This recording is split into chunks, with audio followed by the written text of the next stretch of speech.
रंजीत, आखिर कब तक हम इस मकान में सड़ते रहेंगे? हर बार तुम यही कहते हो, अब लेंगे नया मकान, तब लेंगे नया मकान। तुम जानते नहीं हो अंजलि, शहर के बीचों बीच मकान है अपना, और ऐसी प्रॉपर्टी मिलना बड़ी बात है। और बस थोड़ा पुराना ही तो हुआ है, यहाँ हर सुख सुविधा है, लेकिन अगर तुम चाहो तो मैं जंगल के बीचों बीच नया मकान बना देता हूँ। अरे आपको क्या फर्क पड़ता है? फर्क तो हमें पड़ता है ना, जो सारा दिन इस छोटे से मकान और तंग गलियों में दम घोट घोट कर जीते हैं। और क्या फायदा ऐसी सुख सुविधा का जहाँ हमारा दम घुटता हो। अपनी पत्नी के कहने पर रंजीत प्रॉपर्टी डीलर से बात करता है, जो उन्हें नदी के उस पार एक प्लॉट दिखाता है।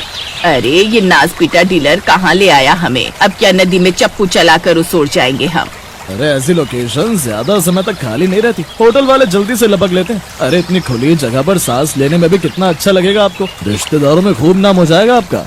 देखो ना रंजीत, घर के आगे नदी बह रही है। जब 2 मंजिला मकान बनाएंगे ना तो सबके यहाँ पर्सनल कमरे होंगे, और जब बालकनी में खड़े होंगे ना तो ठंडी ठंडी हवा आएगी। हाँ भाई साहब, अब मत सोचिए और ले डालिए।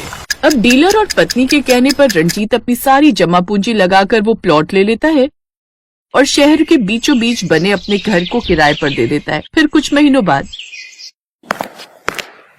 अरे आप तो ऑफिस जा रहे थे, वापस क्यों आ गए? अरे बोट पर लोगों की भीड़ हुई पड़ी है, बिल्कुल भी जगह नहीं थी बैठने के लिए। तो अब दूसरे रास्ते से चले जाओ।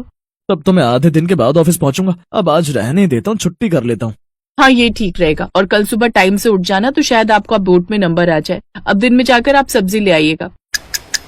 रंजीत कुछ घंटे बाद बोट में बैठकर सब्जी लेने चला जाता है और कुछ देर बाद ढेर सारी सब्जियां लेकर घर लौटता है। अरे इतनी सारी सब्जियां? नदी के पास सब्जी मंडी का व्यापार खोलने का इरादा है क्या आपका? अरे मेरी माँ रोज कुश्ती लड़कर नाव में बैठकर बाजार से सब्जियां लाना मेरे बस की बात नहीं है। 2 हफ्ते की सब्जियां एक साथ ले आया हूँ, अब 15 दिन तक बिल्कुल सब्जी लाने के लिए नहीं कहना। फिर 2 दिन बाद, हाय रे मर गई, आग लगे इस नदी को। क्या हुआ माँ जी? अरे क्या हुआ क्या, घर में बैठे बैठे बोर हो रही थी, इसलिए घर से टहलने निकली थी तो पूरी गली में नदी का पानी भरा हुआ था।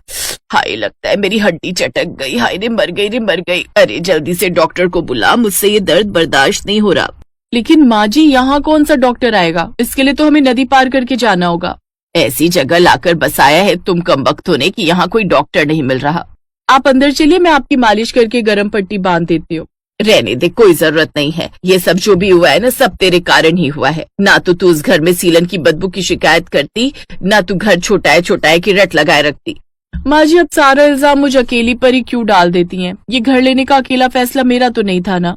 देख तू अब मेरा दिमाग खराब मत कर और मेरे बेटे को फोन कर, अब वही ले जाएगा मुझे।